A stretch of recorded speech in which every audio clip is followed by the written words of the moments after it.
जहाँ तक बात है रियलिज्म की, it is also one of the approach और we can say ideology as well to the study of international politics. So far हमने न्यू रियलिज्म भी स्टडी किया, कॉम्प्लेक्स इंटरडिपेंडेंस स्टडी की और रियलिज्म भी स्टडी की थी, but still I am going to repeat the realism once again today. तो realism में हमने देखना है इसका नेचर कैसा है एंड इसके एलिमेंट्स क्या है या इसके डिफरेंट टेक्सोनॉमी या ट्रेडिशंस क्या रहे हैं। सबसे पहली बात जो रियलिज्म के बारे में इम्पॉर्टेंट है वो ये है, it existed in world around 18th and 19th century. तो 18 और 19th सेंचुरी के दौरान ये वर्ल्ड में एग्जिस्ट हुई है। और रियलिज्म का जो मेन एरिया रहा है, जिस पे ज़्यादा फोकस रहा है, वो है power politics among Nations. So it revolves around power politics among Nations. Power की रेस में नेशंस चले गए।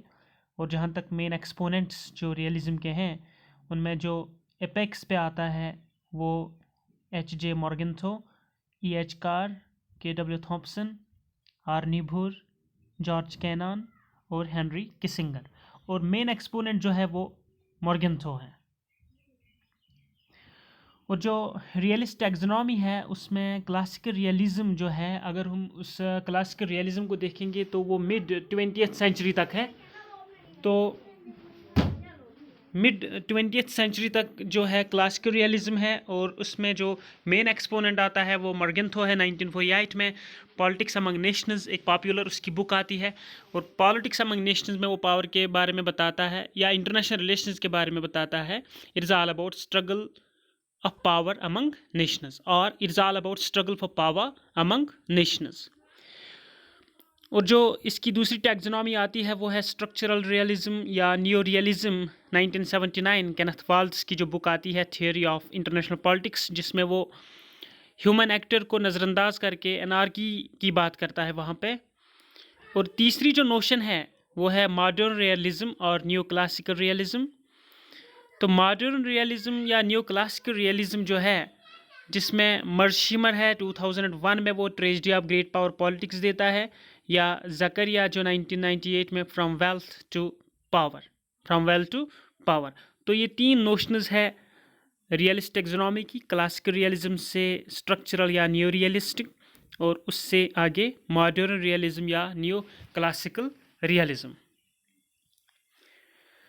और जहाँ तक क्लासिकल रियलिस्ट ट्रेडिशन की बात है, अगर हम पास्ट में देखेंगे तो हिस्ट्री ऑफ पेलोपोनेशियन वार जो एंशियंट ग्रीस में हुआ था, तो थ्यूसिडाइडस की वो कंट्रीब्यूशन है। तो थ्यूसिडाइडस की बात होती है जब क्लासिकल रियलिस्ट ट्रेडिशन की शुरुआत होती है।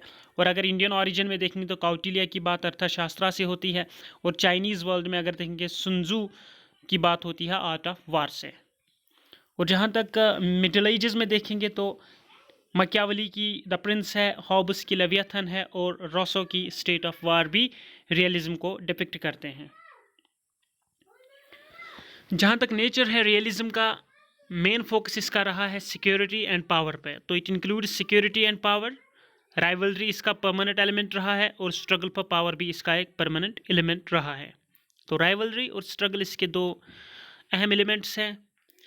और जहाँ तक बात है जो कंटेस्ट ऑफ पावर है, ये कैसे चेक हो सकता है, ये कैसे कॉम्बैट हम कर सकते हैं। Diplomacy and statesman shall be strong enough to check the contest for power. Power की रेस को आप रोक सकते हो अगर आपकी डिप्लोमेटिक मिशंस है, डिप्लोमेसी जो है वो स्ट्रॉन्ग है, स्टेट्समैनशिप करेजस है, बोल्ड लीडरशिप है। तो इन दो चीज़ों की वजह से जो कंटेस्ट फॉर पावर है वो चेक हो सकता है, कॉम्बैट हो सकता है। और जो फोकस है that is on national interest, power and foreign policy, क्योंकि पावर इसमें इंपॉर्टेंट एलिमेंट है। और जब नेशनल इंटरेस्ट की बात होती है तो ये बिलीव करते हैं realists, national interest in terms of power, national interest in terms of power. और इसके साथ एक और एलिमेंट आता है वो है फॉरेन पॉलिसी। आपने अपनी फॉरेन पॉलिसी को स्ट्रॉन्ग करना है in order to achieve the national interest, and your options are power as well. तो आपने पावर भी कभी कभार अपने इंटरेस्ट को अचीव करने के लिए हासिल करना है, because realists believe in this thing, national interest in terms of power. और जहाँ तक पीस को प्रिजर्व करने की बात है, it can only be preserved by the management of power. अब ये मैनेजमेंट ऑफ पावर कैसे पॉसिबल है, when there will be balance of power. तो बहुत सारी टेक्निक्स है, लाइक बैलेंस ऑफ पावर है।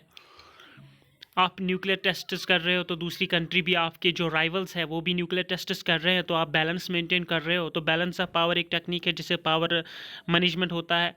Collective security system like NATO या रीजनल ऑर्गेनाइजेशन का कलेक्टिव सिक्योरिटी सिस्टम होता है, या अगर इंटरनेशनल लेवल पे देखेंगे तो नेटो का सिस्टम रहा है सिक्योरिटी सिस्टम का, वो एक कलेक्टिव सिक्योरिटी सिस्टम है।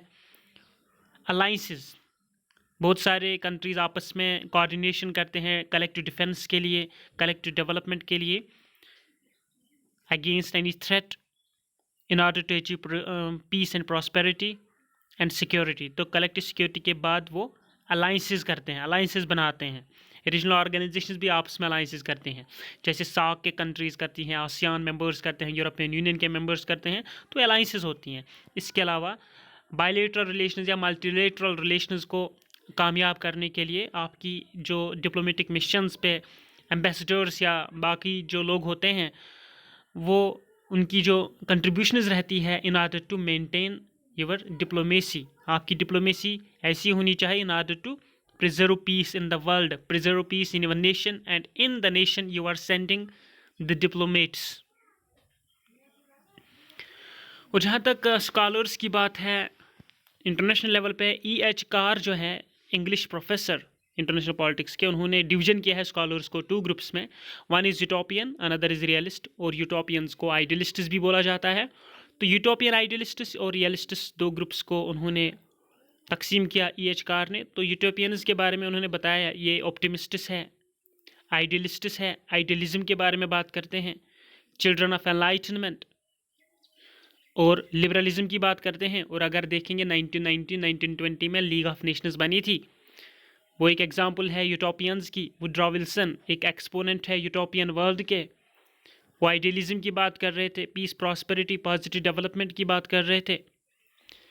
तो यूटोपियंस जो होते हैं चिल्ड्रन ऑफ एनलाइटनमेंट और लिबरलिज्म। और जो दूसरा स्कूल है अकॉर्डिंग टू E.H. कार, वो रियलिस्टिस होते हैं और वो पेसिमिस्टिस होते हैं, डार्केस्ट व्यू होती है उनकी, क्योंकि वो बिलीव करते हैं चिल्ड्रन ऑफ डार्कनेस। और जो फीचर्स होते हैं रियलिस्टिस में, रियलिस्टिस के हिसाब से वो पावर और नेशनल इंटरेस्ट है। तो power and interest are the important features here. और जहाँ तक नजरिया है रियलिस्टिस का, according to realists world is dangerous and insecure place to live where violence is unavoidable. तो वर्ल्ड एक डेंजरस जगह है रहने के लिए, सेफ नहीं है, जहाँ वायलेंस जो है उससे आप बच नहीं सकते। और जहाँ तक बात है रॉबर्ट जैक्सन और जॉर्ज सोरेनसन की, तो रॉबर्ट जैक्सन और जॉर्ज सोरेनसन ने 1999 में मॉर्गेंथो की रियलिज्म को क्या बोला था? It is new classical realism, it is new classical realism. और जहाँ तक मॉर्गेंथो की थियोरी की बात है, the ground for Morgenthau's theory was prepared by UK professor E.H. Carr in his 20 years crisis from 1919 to 1939। तो 1919 से लेकर 1939 जो 20 years क्राइसिस है, इस पे बुक लिखी है E.H. कार ने। और कहा जाता है कि जो ग्राउंड फॉर मॉर्गेंथोज थियोरी है वो प्रिपेयर हुआ है इसी बुक की वजह से, जो E.H. कार ने 20 years क्राइसिस 19 से 1939 तक दी थी। और जब इंटरनेशनल लेवल में स्टेट्स एक दूसरे के खिलाफ एक्सरसाइज करते हैं, पावर यूटिलाइज करते हैं, एक दूसरे के खिलाफ पावर यूज़ करते हैं against each other, towards each other, उस प्रोसेस को बोला जाता है रियल पॉलिटिक और पावर पॉलिटिक्स। तो रियल पॉलिटिक और power politics is the process when states exercise power towards each other. जहाँ तक बात है स्कॉट बर्चिल की, स्कॉट बर्चिल उन्होंने रियलिज्म के बारे में बता दिया, it includes conflict, it includes suspicion, it includes competition between nation states. And according to historian Friedrich Meinecke, raison d'etat is the fundamental principle of international conduct, states first law of motion। तो राइसेनडिटैट जिसको कहा जाता है national interest, तो Frederick मेनिकी ने बोला है, जो हिस्टोरियन रहा है, राइसेनडिटैट जो है यानी नेशनल इंटरेस्ट जो है, it is a fundamental principle of international conduct. जैसे स्टेट का एक अगर स्टेट के लॉज ऑफ मोशन की बात करेंगे तो states first law of motion जो है वो नेशनल इंटरेस्ट है, वो नेशनल इंटरेस्ट है। और नेशनल इंटरेस्ट के लिए जो ये वर्डिंग है राइसेनडिटैट, that's why state must do, that is what state must do to preserve health and strength। जब स्टेट अचीव करेगी national interest, that is state का हेल्थ और स्ट्रेंथ इसी नेशनल इंटरेस्ट में छुपी हुई है। और जहाँ तक बात है मॉर्गेंथो की, मॉर्गेंथो ने आइडेंटिफाई किए 3 patterns of struggle for power among nations. तो as far as Morgenthau is concerned, उन्होंने आइडेंटिफाई किए 3 patterns of struggle for power among nations. एक वो कि आप अपना पावर स्टेटस मेंटेन रखेंगे to keep power, that is status quo. दूसरा, आप अपनी जो ये पावर है इसको बढ़ा रहे हो, हर एक एंगल से बढ़ा रहे हो, that is to increase power, that is imperialism. और तीसरा जो है to demonstrate power, that is prestige, आप अपनी लीडरशिप डोमिनेट कर रहे हो, प्रोपोंडेंस दिखा रहे हो। To keep power, to increase power, to demonstrate power, that is status quo. Second is imperialism and third is prestige. और जहाँ तक इन तीनों प्रोसेसेस, तीनों patterns of struggle for power among nations की बात है, they all are rooted in humankind's lust for power. They all are rooted in humankind's lust for power. और जहाँ तक रियलिज्म के कोर एलिमेंट्स की बात है, बहुत सारे फीचर्स आपने देखे होंगे, objective laws of human nature, power, interest in terms of power, power is changing with circumstances, universal moral principles, moral aspirations of the nation. But यहाँ समथिंग डिफरेंट है। जो कोर एलिमेंट्स ऑफ रियलिज्म है वो है statism, survival और self help. जहाँ तक statism की बात है, it is state, central assumption of realism. State, nation, survival. अब ये स्टेट कैसे सर्वाइव करेगी? Primary objective of all states यही रहता है कि सर्वाइव कैसे करना है। तो सर्वाइव करने के लिए वो क्या करते हैं? वो सिक्योरिटी मेंटेन करते हैं, और सिक्योरिटी मेंटेनेंस के साथ साथ वो नेशनल इंटरेस्ट फिर हासिल करते हैं जब उनकी सिक्योरिटी पावरफुल होती है। तो स्टेटिज्म, स्टेट को बनाना है, सर्वाइवल, इसको मेंटेन रखना है, इसके हेल्थ और स्ट्रेंथ को, जब आपके पास सिक्योरिटी और इंटरेस्ट अचीव होंगे।